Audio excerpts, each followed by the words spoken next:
Si usted está hoy aquí por primera vez, es importante que sepa que hemos estado estudiando el Evangelio de Marcos. Vamos por el capítulo 2 y si tiene su Biblia, lo invito a que la abran. Marcos capítulo 2, vamos a estar en el versículo 18 al 22. Marcos 2, del 18 al 22.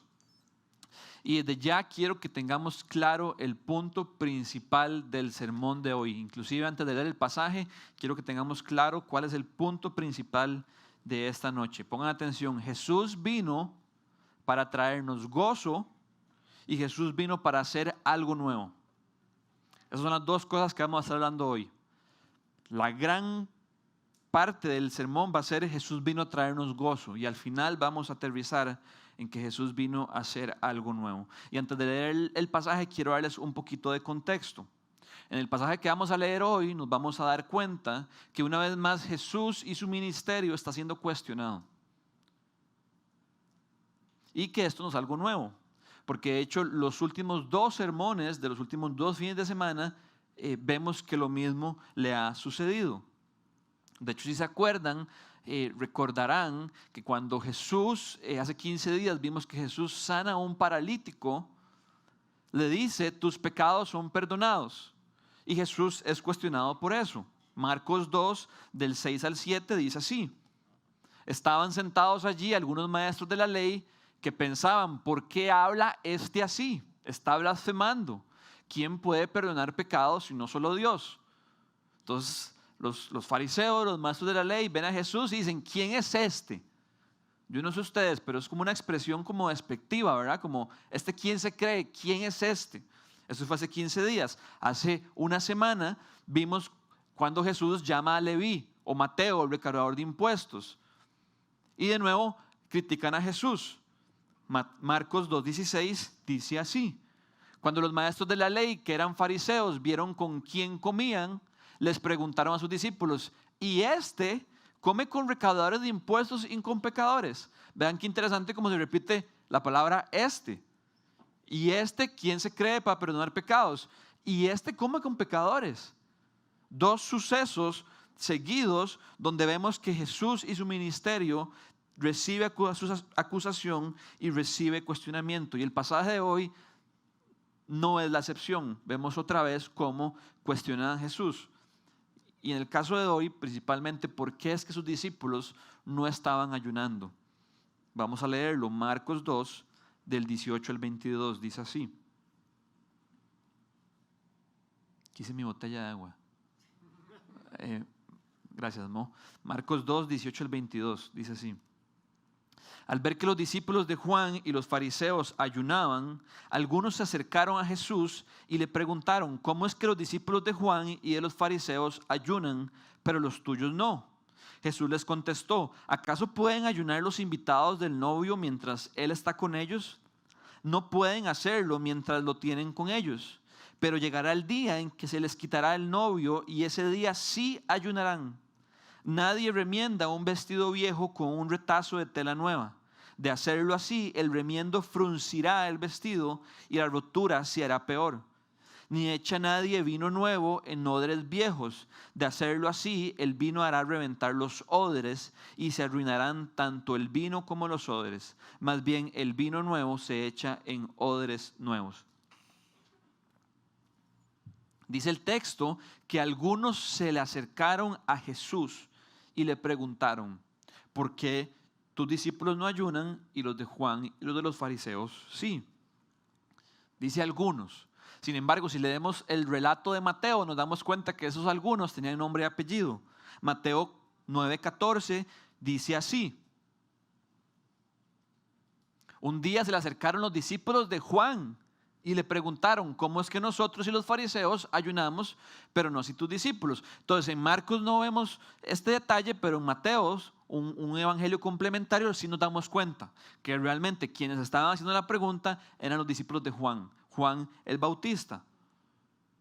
Esto tuvo que dolerle a Jesús.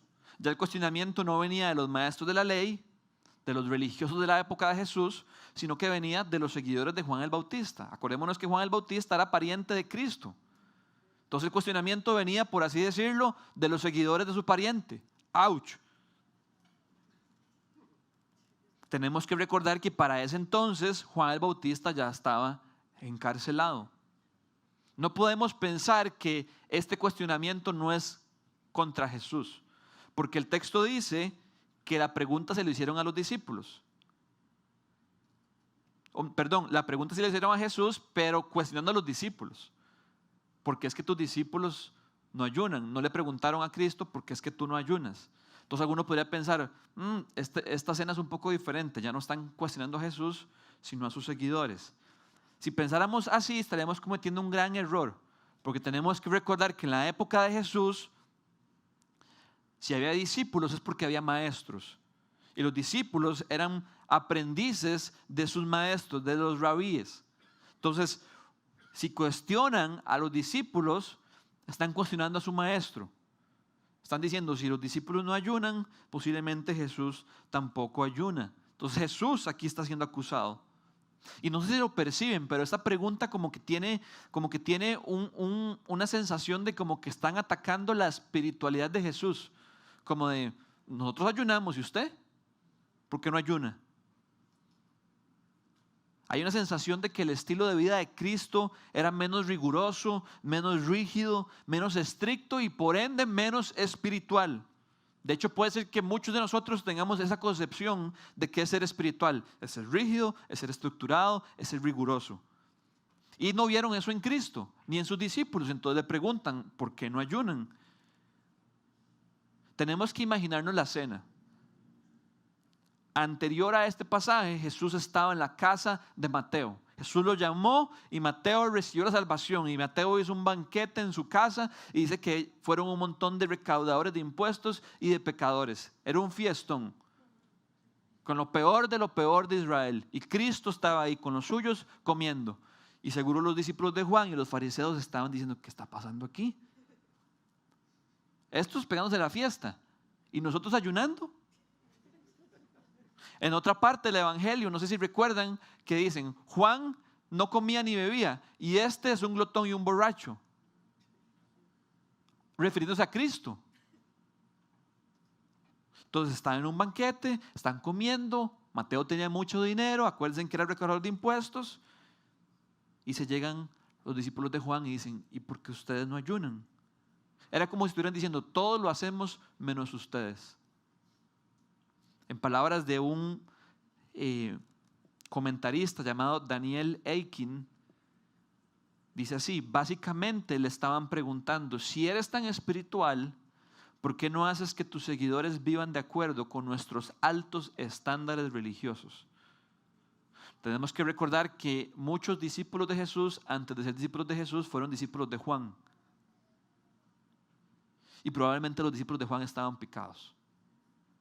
O tal vez simplemente estaban empezando a cuestionarse sus prácticas, ya que su maestro estaba en la cárcel. ¿Por qué ayunamos si ellos no ayunan? Ahora bien, es fácil leer este pasaje y pensar que el tema principal es el ayuno. Pero permítanme una vez decirles que no es el ayuno.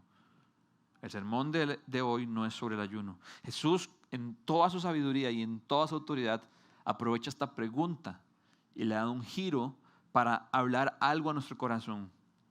El propósito del sermón de hoy es que entendamos que Jesús vino a traernos gozo y que Jesús vino a hacer algo nuevo. Sin embargo, a pesar de que el punto principal del sermón no es el ayuno, como sucede alrededor del ayuno, me parece apropiado darles un poquito de contexto, un poquito de fundamento sobre qué o qué no es el ayuno, para que podamos entender lo que Jesús quería enseñarnos a partir de esto. Y quiero darles 6 puntos. Esto es como nada más datos, hechos, información, pero son importantes para que entendamos lo que Jesús estaba transmitiendo. Primer punto sobre el ayuno. En todo el Antiguo Testamento solo hay una ocasión donde era un mandamiento que el pueblo de Dios ayunara. O sea, no era un mandamiento recurrente. No era un mandamiento que salía cada rato. Solo en una ocasión Dios le dice a su pueblo, ese día van a ayunar. Y ese día era el famoso día que se conocía como el día de la expiación. Era una vez en todo el año.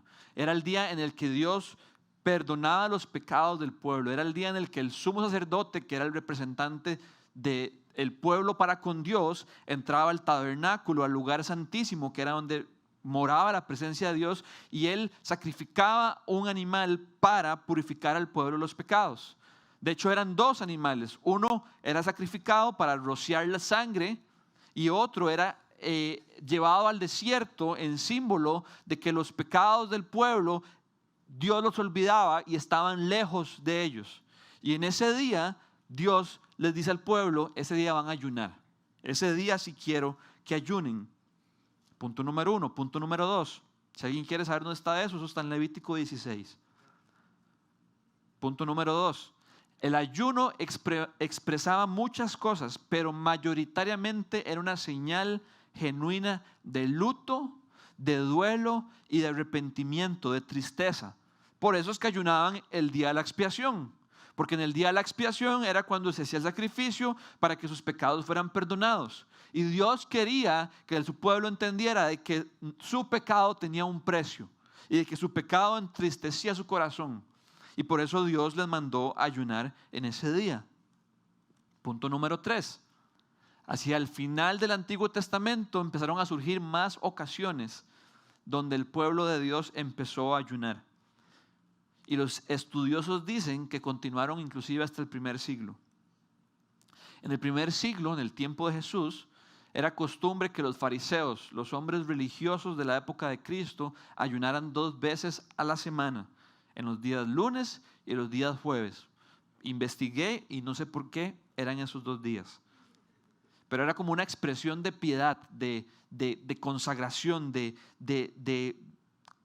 consagrarse a Dios. Para ellos el ayuno se había convertido en un acto religioso, como en un espectáculo, como en una insignia, como cuando un soldado iba a la guerra y lo condecoraban, así se dice, condecoraban. Como vean mis medallas, ayuno 2 veces al día. De hecho, no sé si se acuerdan de la famosa parábola que Cristo cuenta sobre un fariseo comparándose con un pecador a la hora de orar, ¿se acuerdan?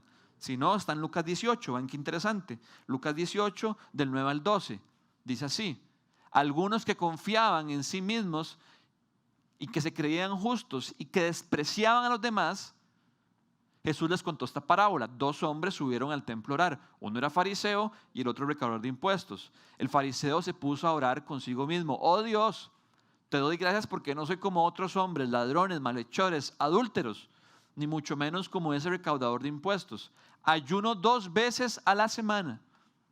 Vean, la parábola Cristo dice que era para que aquellos que despreciaban a los demás, que se consideraban superiores, y cuenta la parábola y da el contraste entre el fariseo y el recaudador de impuestos, y una de las cosas que Cristo dice es ayuno 2 veces a la semana. Entonces era algo con lo que ellos más bien en buen tico jugaban de vivos. Se convirtió en algo religioso, en algo externo, en algo para sobresalir, como para ser una élite espiritual. Punto número 4. Jesús no estaba en contra del ayuno. Es más, Jesús ayunó. Y ayunó 40 días y 40 noches. Después de que fue bautizado y salió del río, del lago, dice que el Espíritu lo guió al desierto y ahí fue tentado por Satanás. Y dice que Jesús ayunó 40 días y 40 noches. Es más, Jesús estaba tan poco en contra del ayuno que él esperaba que sus discípulos en algún momento iban a ayunar. En el Sermón del Monte, el famoso sermón de Mateo 5, Mateo 7, donde Cristo nos enseña cuáles deberían ser las características y el estilo de vida de sus seguidores, veamos lo que dice en Mateo 6, 16 al 18. Cuando ayunen, Cristo no dice si ayunan. Cuando ayunen, no pongan cara triste como lo hacen los hipócritas, que demudan sus rostros para mostrar que están ayunando. Les aseguro que estos ya han obtenido toda su recompensa. Pero tú, cuando ayunes, perfúmate la cabeza y lávate la cara, para que no sea evidente ante los demás que estás ayunando, sino solo ante tu Padre que está en lo secreto, y tu Padre que ve lo que se hace en lo secreto te recompensará. Entonces, Cristo no está en contra del ayuno. Si los discípulos de Cristo no estaban ayunando, no era porque Cristo estaba en contra. Cristo ayunó. Y en el Sermón del Monte encontramos que Cristo dijo, cuando ayunen. O sea, Cristo tenía la expectativa de que iban a ayunar. Lo mismo dijo, cuando oren. Cuando oren, oren de esta manera: Padre nuestro que sos santificado, que sos santificado. Punto número 5. El ayuno siempre ha estado vinculado con la oración. No era como algo nada más, ayunemos, sino era ayunemos y oremos. De hecho, en el Sermón del Monte, Cristo dijo: cuando oren, inmediatamente después lo que dice es: cuando ayunen. Es decir, ambas prácticas iban de la mano. Y punto número 6, y esto ya es como una conclusión sobre el ayuno. No encontramos ningún mandato en el Nuevo Testamento que nos pida ayunar. Claramente encontramos cosas como: vayan, hagan discípulos, oren, estén siempre alegres, pero nunca encontramos ayunen. Sin embargo, es una práctica que en conjunto con la oración nos puede bendecir grandemente en nuestro corazón. Entonces acabo de hacer como un repaso del ayuno. Entonces, teniendo todo esto claro, ahora sí podemos empezar a darnos cuenta por qué Jesús aprovechó el ayuno para darnos esta enseñanza de que Él vino a darnos gozo y de que Él vino a hacer algo nuevo. Entonces, primera parte: Jesús vino a darnos gozo. Vamos a volver a leer versículo 19 al 20. Jesús les contestó: ¿acaso pueden ayunar los invitados del novio mientras él está con ellos? No pueden hacerlo mientras lo tienen con ellos, pero llegará el día en que se les quitará el novio, y ese día sí ayunarán. Es interesante que Jesús no responde la pregunta que les hacen de manera directa. Jesús puede haber dicho: Jesús, ¿por qué tus discípulos no ayunan? Y Jesús puede haber dicho: por esto, ¿y qué? Pero Jesús, en su sabiduría, dice: voy a hablarles algo más importante. Y lo hace a través de una imagen. Y es la imagen de una boda. En el versículo 19 y 20, Jesús está utilizando la escena de una boda, de un banquete, donde el novio simbolizaba a Cristo y donde los invitados simbolizaba a sus discípulos, a sus seguidores. Y Jesús dice: ¿cómo van a ayunar los invitados mientras están en una boda? Me encanta lo práctico que es Cristo. Porque esta cena hoy por hoy sigue teniendo todo el sentido del mundo. Todos sabemos, o al menos nos imaginamos, lo caro y lo desgastante o la ansiedad que trae planificar una boda, en todas las cosas que hay que pensar. Y la comida siempre es una de las cosas más importantes. Si la comida fue mala, todo el mundo habla al respecto.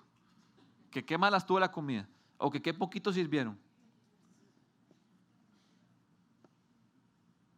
Y creo yo que suele ser lo más caro. Entonces, imaginémonos la siguiente escena: a usted y a mí nos invitan a una boda. Nos mandan la invitación, nos mandan la dirección, apartamos la fecha, nos ponemos guapos y guapas, llegamos al evento, el pastor casa a la pareja, lindísimo, la presencia de Dios estuvo ahí, un día precioso, un atardecer, los pájaros cantan, nos pasan al salón, nos empiezan a sentar en nuestras mesas: ¿con quién me tocó? Qué toalla, va a pasar súper bien. Uy, qué madre, no conozco a nadie, pero bueno, hay que, ¿verdad? Y empiezan los meseros a servir la comida. Y uno por uno empieza a decir: no, muchas gracias. Ay, qué más raro. Sí, caballero. No, ¿salmón o una boda cara? ¿Salmón o lomito? No. No, yo tampoco. Qué raro. Y los más dicen: seguro esta mesa está a dieta, no sé, vamos a otra mesa. Y lo mismo, nada. Van a pasar unos minutos para que los novios se lleven un chichón. ¿Cómo, man? Ahí está comiendo. Y entonces agarran al maestro de ceremonias. Una pregunta: los novios quieren saber por qué no están comiendo.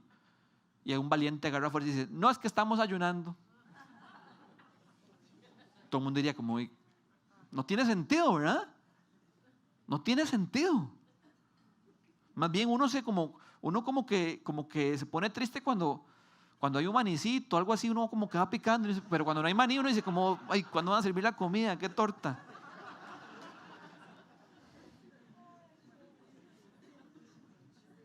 Imagínense cómo se sentirían ellos.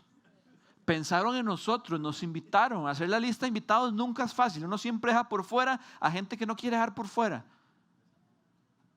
Y los invitados no quieren comer.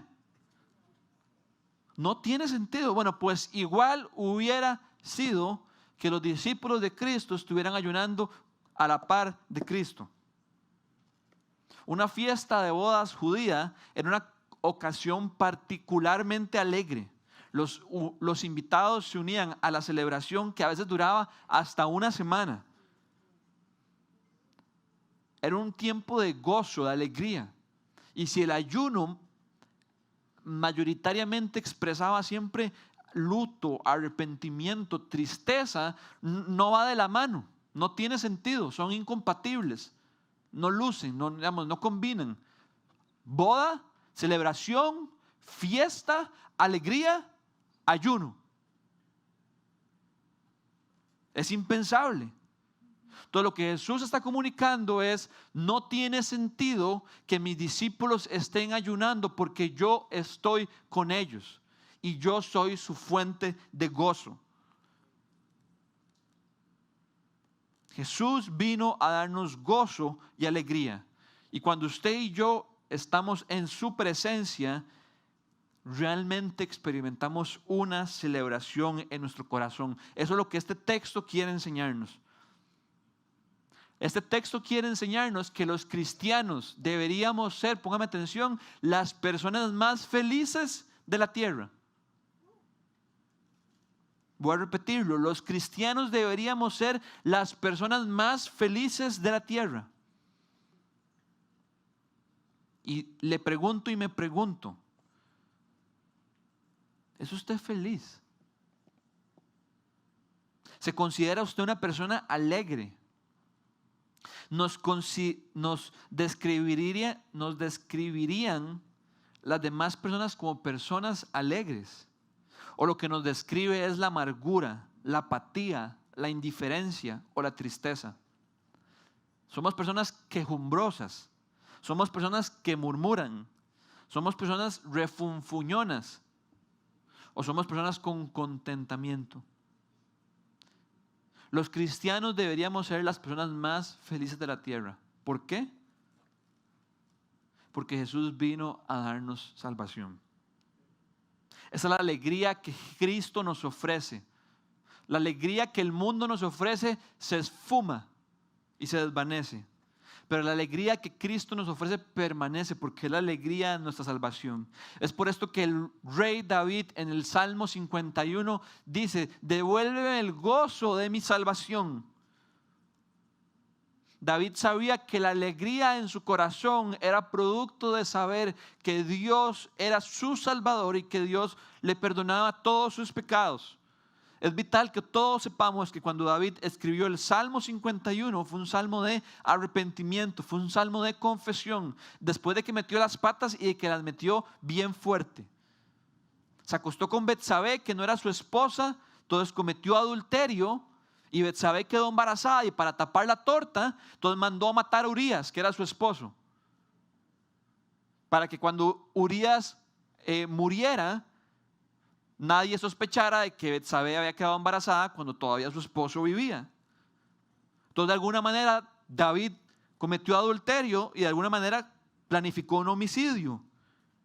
Y en medio de esa maldad y oscuridad en su corazón, es que este hombre se vuelve a Dios en arrepentimiento y le dice, Dios, devuélveme el gozo de mi salvación, perdóname mis pecados.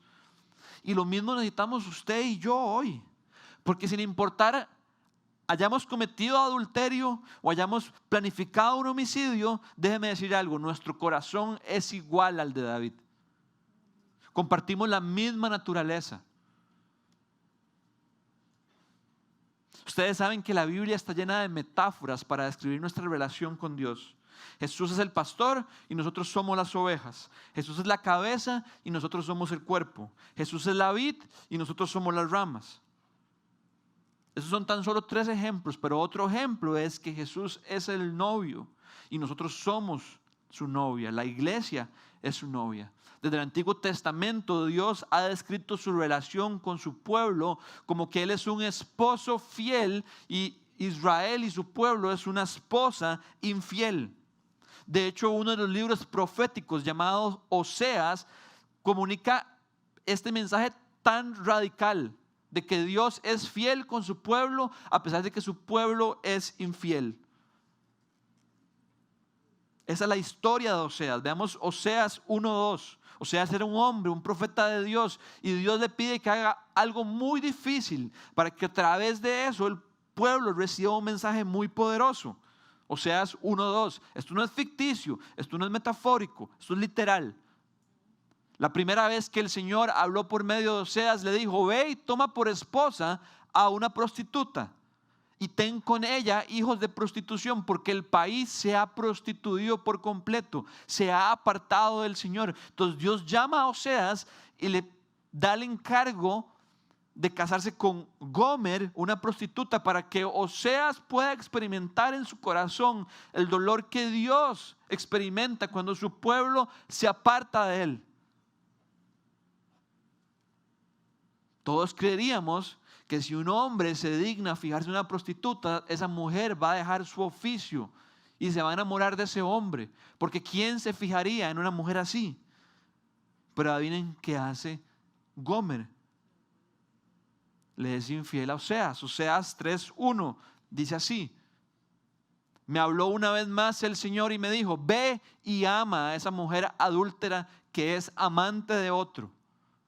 Ámala como ama el Señor a los israelitas, aunque se hayan vuelto a dioses ajenos y se deleiten con las tortas de pasas que les ofrecen. La historia de este profeta nos cuenta sobre el profundo, sobre el fiel, sobre el comprometido, inagotable y perseverante amor de Dios por un pueblo que es infiel. Las Escrituras nos hablan una y otra y otra y otra y otra vez sobre este amor. Y ese amor debería ser nuestra fuente de gozo. Cuando Cristo dijo: ¿cómo van a ayunar los discípulos si estaban con el novio? Todos en ese momento dijeron: ¿qué está diciendo Cristo? Todo el mundo entendía la metáfora. ¿Será que Jesús es el Señor?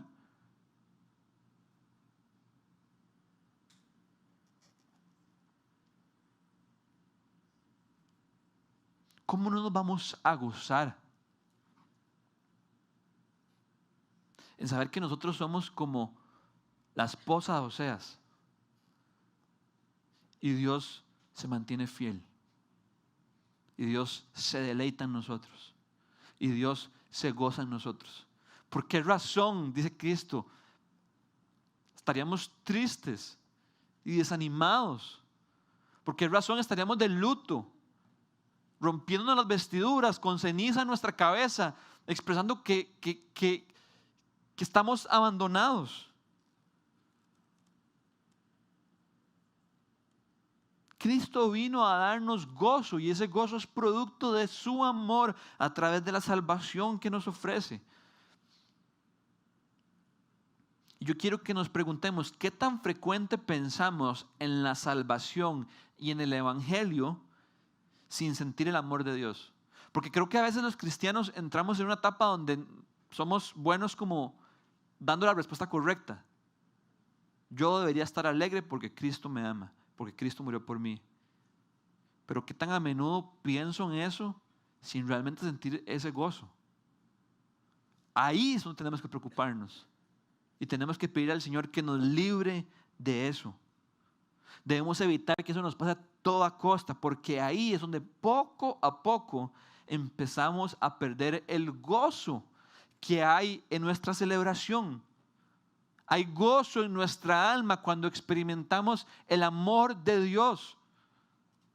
Es imposible que usted y yo experimentemos el amor de Dios y que nuestro corazón no se llene de alegría. Quiero que veamos estos dos pasajes. Salmo 16 del 8 al 11.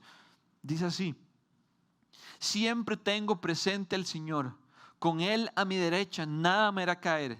Por eso mi corazón se alegra y se regocija en mis entrañas. Vean esta experiencia de felicidad. Mi corazón se alegra y se regocijan mis entrañas, mis tripas, lo más profundo de mi interior. Todo mi ser se llena de confianza. ¿Por qué? Porque no dejarás que mi vida termine en el sepulcro. No permitirás que sufra corrupción tu siervo fiel. Me has dado a conocer la senda de la vida. Me llenarás de alegría en tu presencia. ¿Dónde está la alegría? En la presencia de Dios. Y de dicha eterna a tu derecha. Este salmo nos habla del evangelio. No dejarás que mi vida termine en el sepulcro. Si eso es cierto, es porque Cristo murió y resucitó. Y los que ponemos nuestra fe en Cristo podemos tener la confianza de que cuando muramos vamos a resucitar con Él. Nuestra vida no va a quedar en el sepulcro. Por eso me regocijo en mis entrañas y me alegro en su presencia. ¿Cómo no me va a alegrar si nos ha hecho conocer la senda de la vida? Cristo dijo: yo soy el camino, la verdad y la vida. Nadie viene al Padre si no es por mí. Y Dios abrió nuestros ojos. Antes estábamos ciegos y la vida estaba en otro lado, en cualquier lado menos en Cristo, hasta que el Espíritu tocó nuestro corazón y podemos saber que la vida está en Él. Nos dio a conocer la senda de la vida. Me llenarás de alegría en tu presencia y de dicha eterna a tu derecha.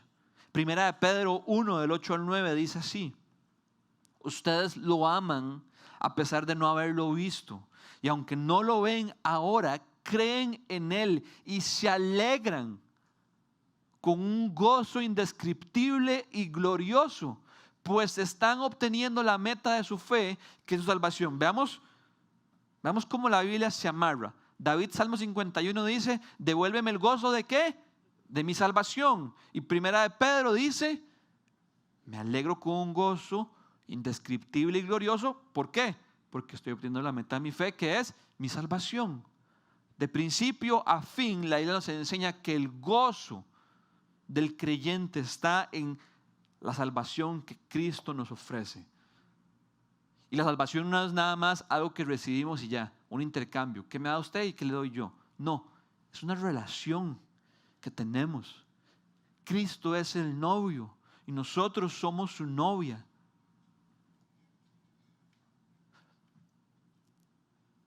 Ustedes lo aman a pesar de no haberlo visto, y aunque no lo ven ahora, creen en Él. Y podría inmediatamente decir: pues están obteniendo la meta de su fe. Pero Pedro entiende que la vida cristiana no es una vida meramente donde conozco la doctrina correcta y sé analizar racionalmente los principios teológicos, sino que es de fe, es de conocimiento y de gozo. Cristo viene a cambiar nuestro corazón y a transformarnos y a llenarnos de gozo. Y yo tengo que preguntarme y preguntarles: ¿eso describe su vida? Cuando usted piensa en Cristo y en lo que Cristo es para usted y en lo que Cristo ha hecho por usted, se alegra usted con un gozo indescriptible y glorioso. Me encantan las palabras pesadas de la Biblia porque nos llaman a meditar y a evaluarnos. Nos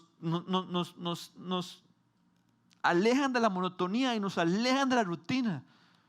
Y nos confrontan y nos hacen decirnos en este momento: encuentro yo en Cristo un gozo indescriptible. No tengo palabras para describirlo. Las canciones no alcanzarían para contar lo que Él ha hecho por mí, cómo eso me llena de alegría. Es un gozo glorioso. Es por eso que el apóstol Pablo en Filipenses 4:4, en medio del sufrimiento, encarcelado, dice: alégrense siempre en el Señor. Les insisto, alégrense. ¿Cómo es que el apóstol Pablo desde su cárcel escribe la carta a la iglesia en Filipenses y les dice: alégrense siempre en el Señor? les insisto, alégrense. ¿Qué tenía este hombre que no tenemos usted y yo? Que a este hombre lo acompañaba siempre el Evangelio. Quién era Cristo y lo que Cristo había hecho por él. Y eso despertaba efervescencia en su corazón y despertaba gozo.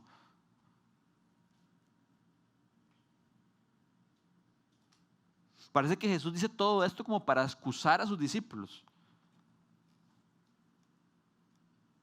Como diciendo, está bien que no ayunen. Pero veamos el versículo 21, como luego dice, versículo 20. Pero llegará el día en que se les quitará el novio. Y ese día ayunarán, dice Cristo. Entonces, en este mismo pasaje encontramos que Cristo inclusive no estaba en contra del ayuno. Dice, en este momento sería lo más ilógico del mundo. No tendría sentido. Sería incompatible. Pero va a llegar el momento en que les quiten el novio y ese día sí van a ayunar, les cuento. ¿A cuál día creen que hace referencia Cristo? Cuando dice que va a llegar el día. Lo más probable es que haga referencia al día de su muerte o al día de su ascenso al cielo. Porque fue el momento donde los discípulos dejaron de experimentar la presencia física y corporal de Cristo. Imaginémonos el gozo que los discípulos experimentaban de estar con Jesús. 3 años de ver su compasión, de ver su corazón, de recordar los momentos. ¿Se acuerdan cuando pescamos ese montón de peces? ¿Se acuerdan cuando Pedro jugó de vivo y caminó en el agua y luego se ahogó? ¿Se acuerdan cuando llamó a Mateo? Lo feliz que se puso y cómo hizo un fiestón en su casa. Cuando resucitó a Lázaro. Y de un pronto a otro, Cristo les es quitado. Dice Cristo, ese día sí van a estar tristes.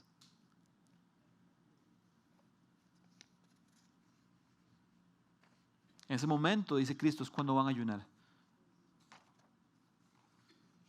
Entonces, podríamos decir que el ayuno, de nuevo, el sermón no es del ayuno, pero como Cristo habla del ayuno, hay que hablar del ayuno.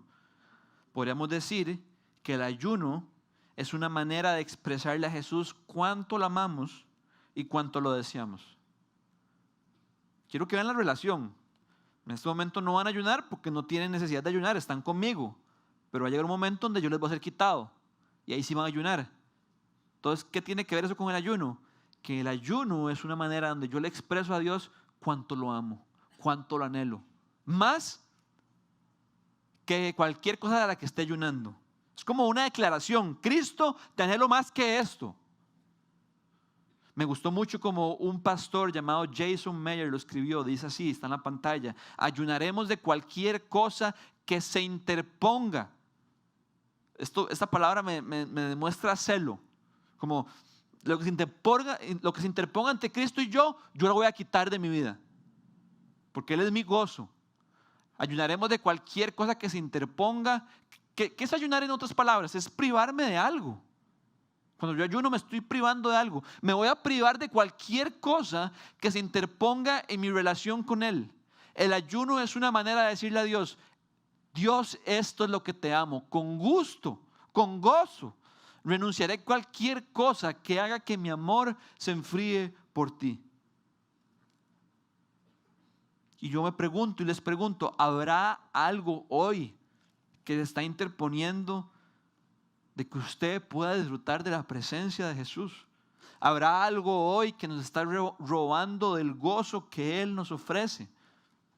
Seguramente debe haber algo. Y definitivamente ese algo es nuestro pecado. Lo invito a que examine su corazón y identifique qué es eso que se está interponiendo entre Cristo y usted. Cristo ya no está físicamente aquí entre nosotros, pero Él ha derramado su Espíritu Santo sobre todos aquellos que hemos puesto nuestra fe en Él. Y su presencia más bien ahora vive en medio de sus hijos.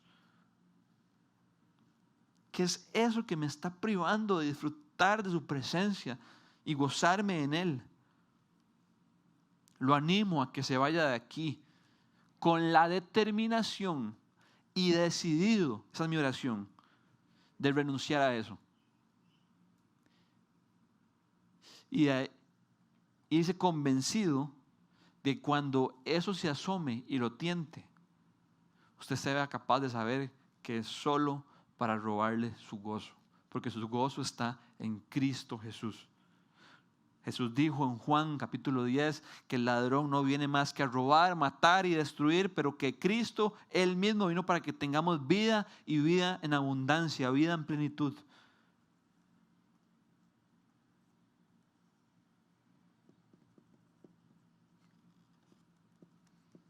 Antes de pasar al otro punto, les dije que casi todo el sermón era el primer punto. Quiero que nos preguntemos lo siguiente.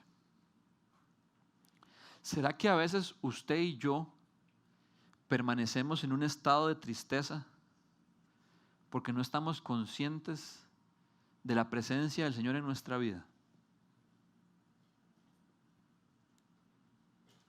Como les acabo de decir, si usted y yo hemos puesto nuestra fe en Cristo, el Padre nos ha adoptado como sus hijos, ha derramado su Espíritu sobre nuestro corazón, somos parte de su familia y su presencia vive en nosotros. Entonces eso quiere decir que no importa lo que usted esté enfrentando, lo que usted esté pasando, si eso a usted le genera tristeza, usted siempre tendrá una razón por la cual en medio de su tristeza encontrar gozo. Porque la presencia de Dios vive en su corazón. La presencia de un Dios santo y perfecto, misteriosamente e irónicamente e ilógicamente vive en seres humanos pecadores e imperfectos y caídos como nosotros. Eso es la gloria del Evangelio, las buenas noticias. ¿Cómo no me voy a regocijar en eso? Y estoy seguro que yo no soy el único donde a veces nos gusta andar como por deporte sintiéndonos tristes. Como que nos sentimos tristes y nos acostumbramos a sentirnos tristes. Ya no nos sentimos incómodos de andar tristes. Y asumimos que la tristeza es lo normal. Y mientras escribía esta parte del sermón sentía como que Dios lo que quiere es que nos sacudamos esa tristeza. Como leía al principio, antes de que empezáramos a cantar, que Dios cambie nuestro lamento en danza.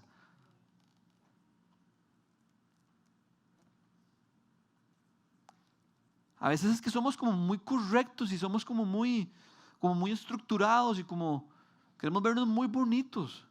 Pero hubo un momento donde el rey David danzaba chingo y la gente decía, ¿qué le pasó a ese man? Está loco. Experimentaba la presencia de Dios.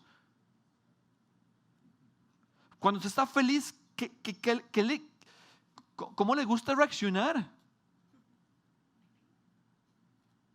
Nos reímos, bailamos, celebramos, cantamos, nos abrazamos, nos tomamos una foto. Fuimos diseñados para ser felices. Felices en Cristo. La confesión de Westminster en su primer enunciado dice: el propósito del hombre es glorificar a Dios y alegrarse en Él. Salmo 47 creo que dice: alégrense las naciones, repito, alégrense, que todos los pueblos se alegren en Cristo. Cristo es el gozo del mundo. Si usted está hoy triste, yo lo quiero exhortar en amor, de que usted hoy puede irse de aquí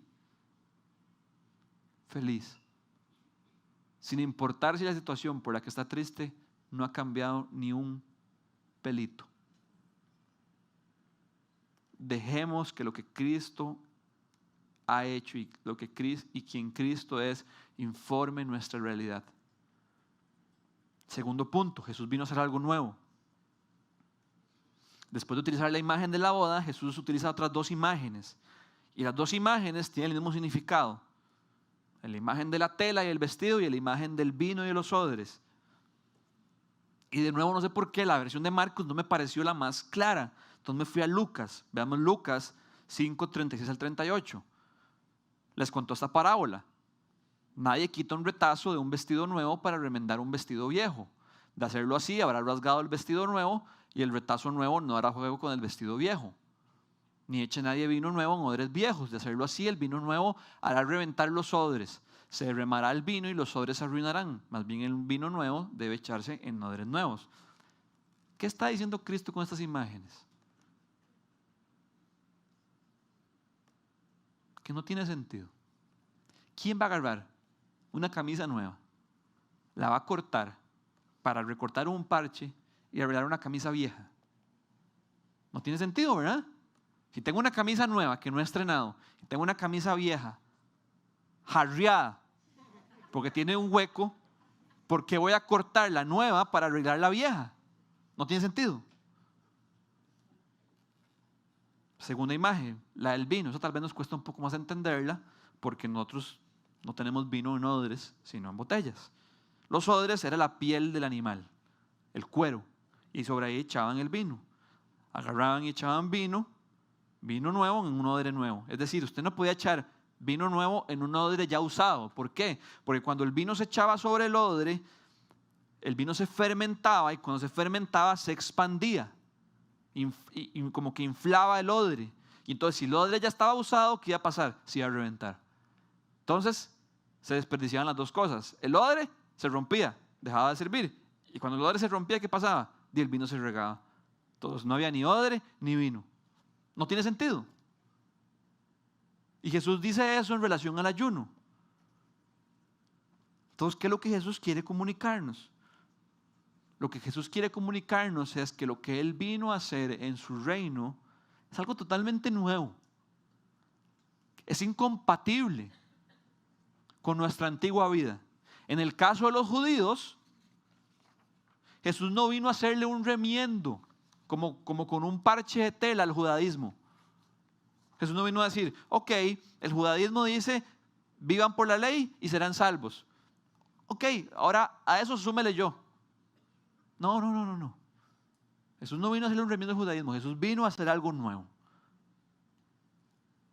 Pero a ellos les costaba trabajo creer eso. Por algo vivían tan apegados a sus prácticas religiosas.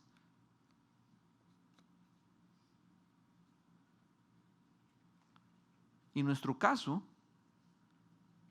Jesús no viene a ponernos un parche para remendarnos, sino que viene a renovarnos por completo. Por eso es que el apóstol Pablo en 2 Corintios 5:17 dice, aprendas este versículo de memoria, por lo tanto, si alguno está en Cristo, es una nueva creación.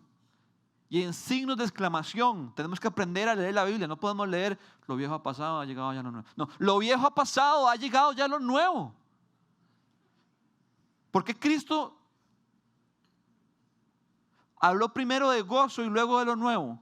Porque una manera en la que yo me gozo es entendiendo que Dios quiere hacer algo nuevo en mi vida. Si yo creo en ese versículo y me lo aprendo de memoria y lo medito todos los días, tengo una razón por la cual salir de mi casa y estar alegre. Porque Cristo vino a hacer algo nuevo en mí y decir, lo viejo ha pasado. En esta vida solo existen dos tipos de personas.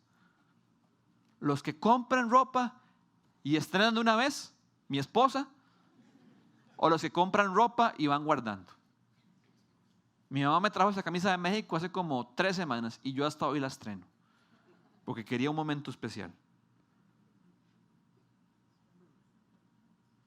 Lo que Cristo está diciendo es equivalente a esto, a que usted todos los días de su vida tenga la posibilidad de estrenar lo que se pone y que usted siga decidiendo ponerse la misma camisa jarreada.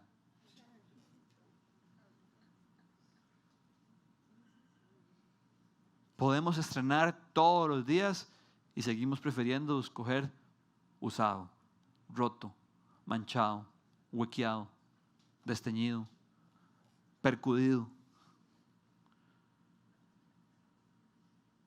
Y yo quiero que se pregunte y nos preguntemos, ¿se ha vuelto usted, si hay alguien aquí presente que no ha puesto su fe en Dios, yo le pregunto, ¿qué está esperando? Para que Dios haga su vida y la haga nueva. Para que usted sienta como que todos los días puede estrenar.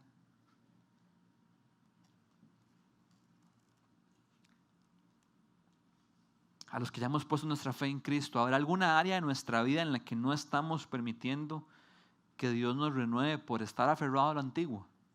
No, quiero echar el vino en odre viejo. No, madre, se le va a reventar.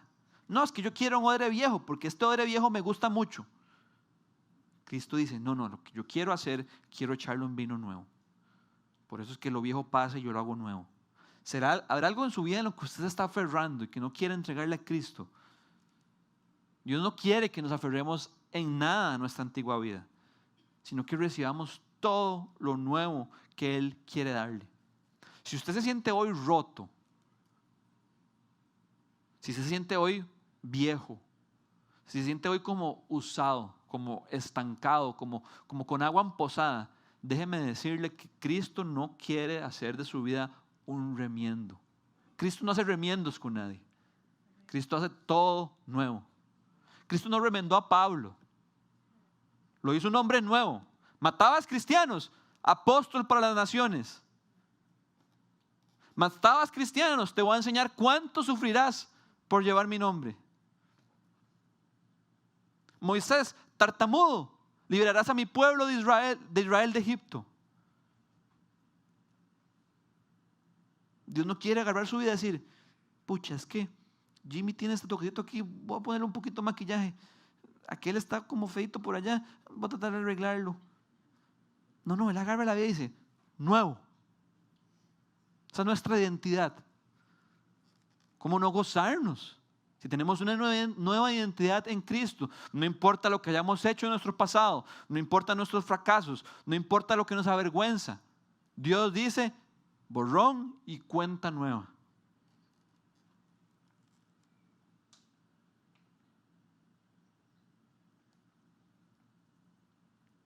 Tenemos que entender que Jesús no viene a nuestra vida a compartir con nada ni nadie el trono de nuestro corazón. Jesús no va a venir a nuestra vida si yo le digo, écheme el vino nuevo, pero aquí. No, Jesús va a decir, yo le echo el vino nuevo, pero si me deja hacerlo nuevo. Jesús no viene a compartir el trono de nuestro corazón con nada ni con nadie. Él viene a ser el Señor absoluto y completo de nuestra vida.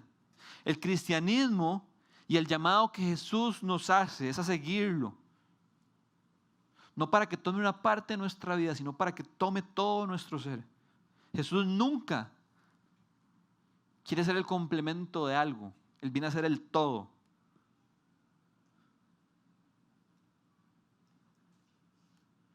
¿Será Jesús algo más en nuestra vida que gira alrededor nuestro? ¿O seremos nosotros quienes estamos girando alrededor de Jesús? Cierro con esto. Jesús vino para darnos gozo y Jesús vino para hacer algo nuevo. Por lo tanto, que el Señor nos ayude a irnos de aquí hoy entregándole nuestra vida por completo y que hoy y siempre podamos disfrutar de su presencia.